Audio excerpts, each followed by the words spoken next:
ఓం నమ శివాయ, ఓం నమ శివాయ, ఓం నమ శివాయ.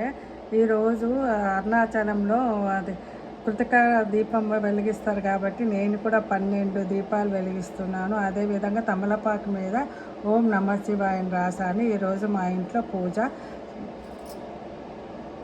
పెట్టాను. ఇది మళ్ళీ తమలపాకు మీద ఓం నమ శివాయ అని రాశాను. ఇది మా ఫ్రెండ్ తను ఇస్తే నేను ఈ విధంగా ప్రతిసారి కుదిరినప్పుడల్లా ఇట్లా తమలపాకు మీద రాసి పెట్టుకుంటున్నాను.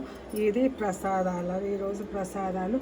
మళ్ళీ కృతికా నక్షత్రం కాబట్టి ఈరోజు నేను 12 దీపాలు వెలిగిస్తాను. ఇంకా వెలిగించలేదు, వెలిగించిన తర్వాత పెడతాను. ఇది అదేవిధంగా ఇక్కడ బ్రహ్మ విష్ణు మహేశ్వరులు అండి.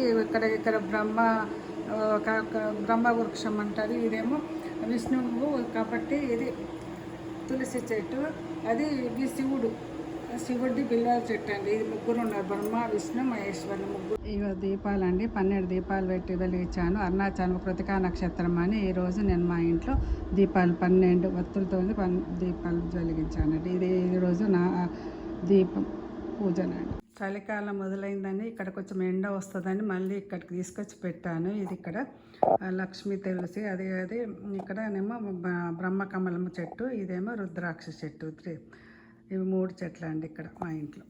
పూజా మందిర్ ఇది. ఇక్కడ ఆ తులసి దగ్గర పెట్టింది గ్లాస్ తీసుకొచ్చి ఇక్కడ పెట్టిన, ఎందుకంటే అది ఫైర్, అది బెల్ మోగుతుందని. ఇదంటే అరుణాచల అక్కడ కృతికా నక్షత్రం దీపం వెలిగించిందని నేను ఈ విధంగా పూజ చేసుకున్నాను శివుడికి. నమ శివాయ, నమ శివాయ, నమ శివాయ. ఇక్కడ శివునికి అభిషేకం చేశాను. అదేవిధంగా ఈ మహేశ్వర కథలు 5 ఉంటాయి. అష్టోత్తరం పార్వతిది, శివునిది కూడా చదివినాను. అదేవిధంగా రుద్రాక్ష గింజలతో అష్టోత్తరం చేసినాను. పార్వతికేమో పువ్వులతో, వెండి పూలతో చేశానని. ఈరోజు ఇక్కడ తమలపాకు మీద మా ఫ్రెండ్ ఇచ్చింది, అదే దాన్ని జాగ్రత్తగా పెట్టుకొని ఆ విధంగా నేను